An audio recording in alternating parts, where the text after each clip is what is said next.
Uyabona umuntu osathi sikhonza umuntu. Hayi siyeke thina sokhuluma ngesikuzwile ngesikubonile nokwenzeke kithi mathupha. Uyabona uShembe uNkulunkulu umuntu osamngabaza hayi kulate. Salusuyeka mntaka uNkulunkulu uyidakele wenza yonke into ephambene noJehova nje emhlabeni ngoba kulate. Uyabona mntaka uNkulunkulu wothi uma ucela into kuShembe noma ngabe yini oyicelile uhamba uyobonga. Ngikhumbula ngihambile mina ngiye ngisho ngithi inhlahla noma yibhada ngazi kodwa hlezi mangiyonikela ngifisa ukuyonikela ngiqondana nenkosi ngqo emehlweni. Ngahamba ngelinye ilanga ngikhumbula kahle ngangiyocela imoto ngathi Shembe ngicela imoto nelicense. Lahlaka kancane unyazi lezulu lathi uzoyenza imoto ilicense ingekho ngathi inkosi yamakhosi ngiyacela nelicense ngiyiphase lathi inkosi ibusise. Wafika ngenyanga yodwa ngikhumbula kahle kwakuMarch. Yafika ilicense ngafonelwa ngakusasa kwathiwa wozolanda imoto. Ngabuyela inkosi yamakhosi ngoba ngikhohle ukuthi wocela bese uyabonga. Ngabuyela inkosi Songoye eVarsity ngayothi inkosi yamakhosi ngitholile imoto yathiphi ngayikhomba yayiseduzana ngayikhomba ngathi inkosi yamakhosi nansi yahlala kancane yathi kodwa uzokwazi ukukhokhela ngathi inkosi yamakhosi ngithembe wena Shembe akekho omunye yathi inkosi ibusise. Ngikhumbula namhlanje emoto isingifaka engozini ngenxa yokuthi ngoba siyakhohla semhlabeni ngase ngigijima ngiphila isoft life sengikhohliwe uShembe ukuthi uNkulunkulu ukhona ngingasasonti ngingasenathandazi ngingasenzi lutho. Wangikhumbuza uShembe ukuthi ngubani mina wawuyifune kubani le moto usungikhohliwe ungasasonti. Sengihamba ngisho ngesabatha lapho okuthiwa khona ena hayi asambeni semapaki sohlala emapaki ngihamba ngesabatha ngiyohlala emapaki. Wangikhumbuza umntaka Jehova wangikhumbuza uNkulunkulu ukuthi ngubani mina. Namhla isengenzeka ingozi ngitshela ukuthi akekho wathi yeka magiya yeka yonke into kodwa udile nesteering. Ngathi mangiyiphula ngenzela ukuthi ingaye emotweni zabantu ngathi mangiyiphula ngagcina ngithi hawu Shembe nyazi lezulu ngafa ngashiya ingane zami. Ngitshela ukuthi omdala wayinsuku wathi hayi asikakafike sakhe isikhathi ngitshela ukuthi yarola imoto ababebuka bathi yarola kawufole imoto le.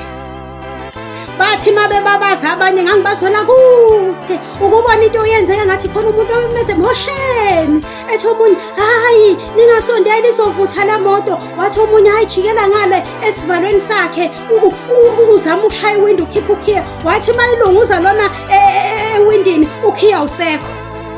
Mayethuthi ukhiya usungaphandle wawukhisha ubani ukhiye wawukhipha wojiba ngaphandle ukhiya ukuze imoto ingavuthi ngoba ngendlela elele ngayo wachitha kupetrol kwakufuza ivuthi because yayisespeedini le moto lena.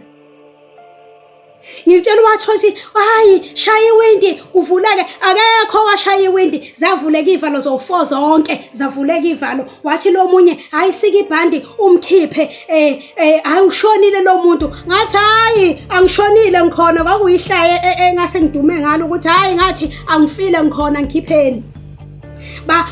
Bathi mabekhipha ibhandi bengikhipha bengibeka ngaphandle ingqondo ke iyahamba makwenzeka ingozi yemoto. Kodwa mina ngisazi isibindi enginaso ngize ngisho ukuthi engabe ngaphiwa siphi isibindi.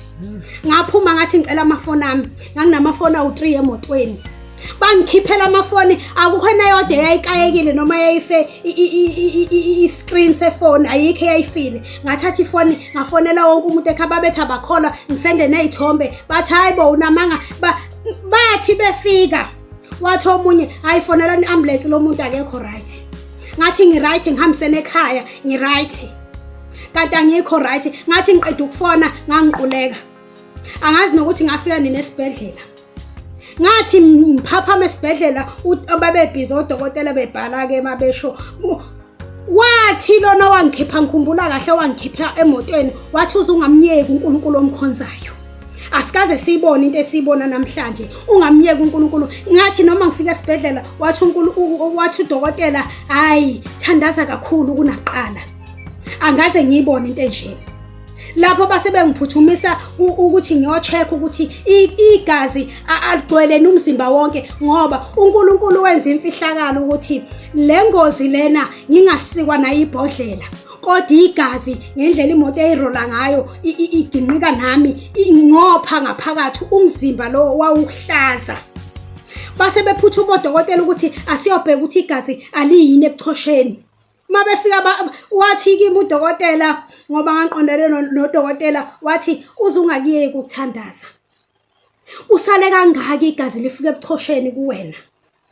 Hey thina sikhuluma ngento esiyibonayo asikhulumi ngeinganekwane. Hey Shembe uNkulunkulu mina ngikhonza anginanazi ngase ngikhohliwe Shembe ukuthi wena lezi izinto enginayo nginike we nginemali nginemoto ngihambela phezulu sengikhohlwe na ukusonta. Hey Shembe siyakubonga and asiqedi mina ngikumema ukuthi woze esontweni mina ngikumema ukuthi ithandaza kunalokho mina ngithandazela mina ngisontela mina ukuthi namhla ufike umhla uphela ngiyibone indlela yami ngoba kubhlungu ukuhlulwa yithuna. Omunye uzathi hayi mina ngiyazi ingane engaka ikholwa kangaka hey ngikholwa ngoba nganika ithuba lesibili lokuphila. Bese uthi wena asiya kukhonza uShambe sikhonze bani? Imuphi noNkulunkulu ofuna simlandele ngoba phela sikhuluma ngesikubonile. Asifuni thina ukukhuluma ngongezwa bethi sikhuluma ngesikubonile. Shembe uNkulunkulu asekuphakameni nyazi lwezulu hayi uNkulunkulu.